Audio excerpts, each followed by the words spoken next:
Ironi di bulan suci. Assalamualaikum warahmatullahi wabarakatuh. Ketemu lagi di spesial booster Ramadan, Ironi di bulan suci. Nah, teman-teman semua gimana kabarnya? Kita udah ngelewatin pekan pertama bulan Ramadan nih. Masuk pekan kedua, semoga masih pada semangat-semangat ya. Jangan sampai softnya berkemajuan gitu.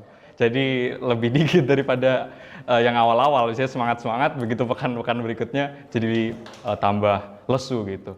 Nah, ironi yang mau kita bahas di episode kali ini soal kemarin kita udah bahas sholat taraweh nih. Nah, kita mau membahas setelah sholat taraweh itu tidur. Habis tidur, sahur. Nah, sahurnya yang kita bahas adalah ironi sahur on the road, Mas. Oh gitu. Iya, jadi ironinya ini aku juga nggak ngerti ya.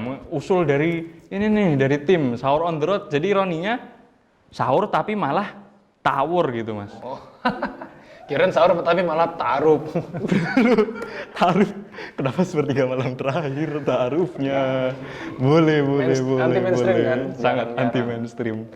Mungkin barangkali itu ya komunitas tertentu gitu. Mereka ngerasa ini wilayah gue gini. Waduh, kenapa itu ada geng lain? Kamu malah masuk ke wilayahku. Ini kan udah aku siapin sahur buat wilayah ini gitu. Terus akhirnya malah jadi adu mulut. Terus jadi Itu adu mulut tuh. Adu mulut. malah jadi berantem gitu kan, jadi debat gitu. Bukannya malah sahur, malah jadi berantem gitu. Oh gitu. Nah itu kan repot kalau sana takbir, sini takbir gitu. Jadi mana yang syahid gitu. Nah itu gimana, Mas? Sahur malah main GTA-an ya. GTA. Asal jangan lupa pakai cheat. Polisi baik. Bintang 5 nggak dikejar. Jadi sebenarnya iya sih emang ada ya. Pertama ya sahur on the road sendiri ya. Tema lagi pembicaraan soal sahur on the road. Jadi pasti setiap Ramadan itu ada aja komunitas atau organisasi yang ngadain sahur on the road. Ya buat teman-teman yang mungkin nggak tahu sahur on the road. Jadi sahur on the road itu sahur di jalan. Di tengah jalan gitu. Jadi sahur on the road itu Aduh. baksos lah kayak gitu. Jadi bagi-bagi sahur buat yang ada di jalanan, pemulung kah, atau pengemis, gelandangan dan sebagainya. Biasanya seperti itu biasanya. Ya, intinya sih sebetulnya beramal, bersedekah. Ini sebetulnya baik. Tapi, nah ngomong-ngomong soal ini, itu terkadang yang pernah kita bahas sebelum-sebelum ini, terkadang kita itu jadi kelupaan esensinya. Ya, mau beramal, mau bersedekah, mau punya program kebaikan, tapi malah kebaikan kita sendiri kelupaan. Jadi kayak lilin konsepnya, nerangi orang malah bakar dirinya sendiri gitu, Mas. Itu ya. Iya. Iya kan? Iya nggak tim? Wes, kalian harus setuju Lilin. sama aku dong. Wah. Lilin. Ya.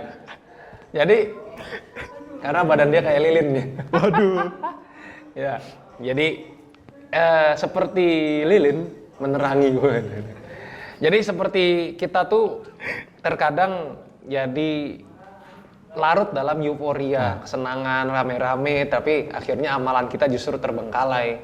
Akhirnya sahur on the road, kitanya sendiri sahurnya minimal, ya sebenarnya mas sahur nggak sebanyak-banyak, yang penting sahur ya, yang penting makan atau minum udah cukup itu. Tapi yang juga ikutan minimal sholat subuhnya. Ya. Minimal sholat subuhnya. Gimana tuh, Mas? Qiyamul nggak dapat, misalnya tahajud nggak dapat, udah lewat tuh. Terus sholat sunnah qobliyah subuh, sholat fajar ketinggalan gitu ya. Ketinggalan gimana nggak dapat kan? Nggak dapat bisa ya. kalau ketinggalan. Sholat subuhnya ketinggalan bahkan, ya kan nggak dapat sholat subuh berjamaah. Ironis. Padahal itu wajib. Iya. Wajibnya di situ. Masa jadi mendahulukan yang sunnah daripada yang wajib gitu, Mas? Itulah makanya yang jadi sorotan kita bersama. Jangan sampai terjadi seperti itu. Jadi kalau teman-teman pengen mengadakan sahur on the road, dipastikan bahwa ibadah wajib kita jangan sampai terbengkalai. Ya, dipastikan jangan ngaret-ngaretan, jangan telat-telatan. Kalau bisa bagi-bagi sahur tuh 2:30 jam 3 udah ya, setelah itu off untuk kita fokus kepada ibadah kita masing-masing. Ya, setelah sahur kita harus ngapain dan lain sebagainya. Itu penting banget untuk diperhatikan. Jadi kalau besok, saya nggak tahu nih besok pada ngadain SOTR atau enggak ya, soalnya masih pandemi ya kayaknya. Masih pandemi kayaknya. Iya, masih pandemi. Ya. Tapi kalau malam-malam sahur siapa yang mau kerumunan? Iya, kalau biasanya tetap aja ada. Ya. Iya. Tetap aja ada. Kalau sahur mah zaman Ramadan banyak yang begadang kan. Oh iya sih benar. Yang akhirnya terus di jalan-jalan jadi malamnya biasanya ada. Terus yang tadi apa lagi? Malah tawur tadi. Oh iya, malah tawur. Jadinya antar geng malah tawur karena bagi wilayah ngeplot-plotin gitu. Iya. Jadi ada yang seperti itu juga dalam berita. Walaupun mungkin nggak terlalu kedenger ya. Itu suara apaan ya? Mungkin. Oh, Suara tawuran. boleh. Sangat realistis. Oke, Jadi, lanjut gimana Mas? Tadi gimana Mas? Beberapa kali memang di dalam berita ya, ada malah bukannya sahur on the road atau bukan bagi-bagi sahur, malah berantem, malah tawuran tuh ada. Jadi malah main geng-gengan. Ada yang nggak terima. Kalau misalnya, misalkan sahur on the road ini semua ya. Ada geng motor, ada geng cheerleader apa. Kecil leader. Geng odong-odong gitu. Macam-macam, ada geng apa paguyuban beca, ada macam-macam lah pokoknya. Tiba-tiba Terklasik. Mogi. mengadakan acara agenda yang memang tidak ada pemberitahuan sebelumnya. Ada orang-orang, sebagian orang yang dia nggak terima kalau di wilayah kekuasaannya, ya, Dalam tanda kutip. wilayah kekuasaannya itu ada yang mengadakan acara seperti itu. Akhirnya ribut berantem, itu ada yang seperti itu. Ya, sekarang kita fokus aja kepada inti dari sahur on the road ini, yaitu berbagi kebahagiaan, gitu ya, berbagi kebahagiaan. Jangan sampai berantem lah. Malah berantem jadi kontradiktif jadinya Mas ya. Nah, kita juga yang mau mengadakan itu ya harus diperhatikan gitu loh. Kalau ngadain kayak gitu tuh jangan sampai menyinggung pihak-pihak yang berkaitan dengan daerah tersebut gitu ya. Misal udah ketahuan itu daerahnya rawan gitu misalnya. Iya, jadi nggak usah lah kalau misalnya kita memang mau membagikan, ya fokusannya kepada orang-orang terdekat kita aja. Ya kan pasti tetangga kita juga ada yang kesulitan dalam hal pangan benar. gitu ya. Jadi ya itu aja, kita fokuskan ke situ. Kalau mau sahur on the road yang memang jelas-jelas mereka butuh. Atau sebelum melakukan ini survei dulu. Oh, survei dulu, benar. Jangan sampai salah sasaran gitu ya Mas Jangan ya. sampai salah sasaran, ya. Salah sasaran tuh bagian sahur pas lebaran. Gimana itu? Ya, Anda salah jadwal itu namanya. bagian sahur pas lebaran salah sasaran itu namanya ya. Jadi harus tepat sasaran, jangan sampai amalan ini malah sia-sia. Iya, gitu. sik, betul. Oh, atau mungkin barangkali tuh Mas, kalau di sisi perspektif positifnya nih, positive thinking gitu. Mungkin mereka tuh nggak pengen bagian pahalanya keambil gitu. Kalau kerebut orang lain, bagian pahala gue nanti keambil sama dia gitu. Mungkin merebutan pahala. Jadi ya emang di dalam sahur itu kan keutamaannya adalah yang pertama sahur itu memang itu amalan yang paling utama di bulan Ramadan ya. Artinya kalau puasa-puasa yang lain itu nggak sahur nggak apa-apa. Tapi kalau pas Ramadan nggak sahur itu rugi banget. Itu pertama. Yang kedua, sahur itu adalah waktu di mana kita bisa minta ampun sebanyak-banyak. Ya di surah. Minta jodoh sebanyak-banyaknya. Minta jodoh satu aja nggak habis. Oh iya, betul. Itu buat laki-laki. Itu pun kalau kuat ya maksimal 4 itu. Kalau perempuan nggak bisa. Oke, lanjut. Jodoh itu banyak ya. Kalau bisa banyak sebenarnya. Yang 4 itu maksimal istri ya, jumlah istri. Jadi jodoh itu bisa lebih banyak daripada itu. Tergantung di Lauhul Mahfuz tertulis seperti apa. Kita nggak bahas itu ya. Oh, iya. Kita nggak bahas jodoh. Malah bahas jodoh. Lanjut. Kita juga nggak bahas apa-apa di sini ya. Langsung aja kita selesaikan.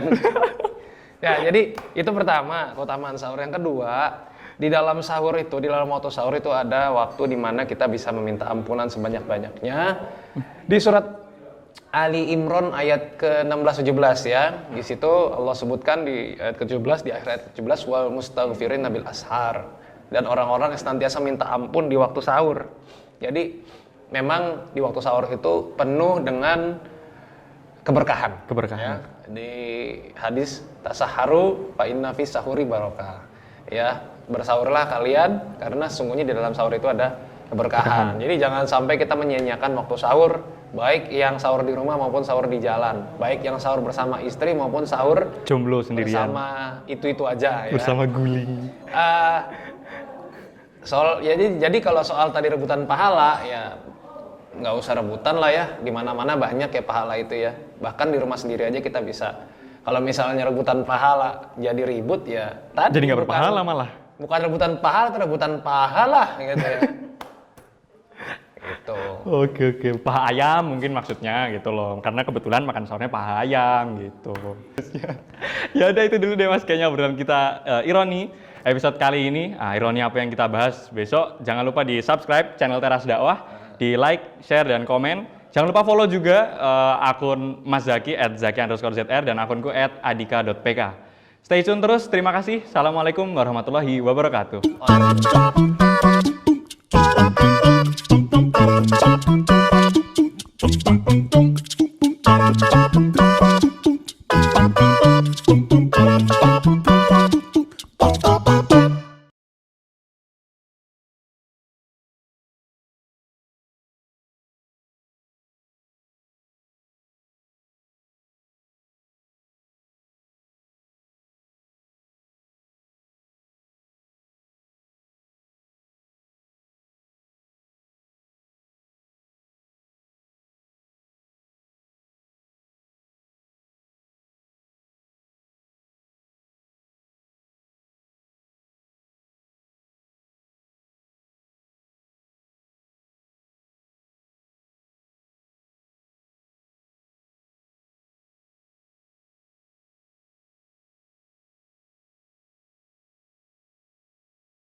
Atau mungkin teman-teman tanyain ya kalau ada geng yang marah-marah gitu di tempat wilayahnya dibagiin. Mungkin dia rese karena dia belum ngasih makan.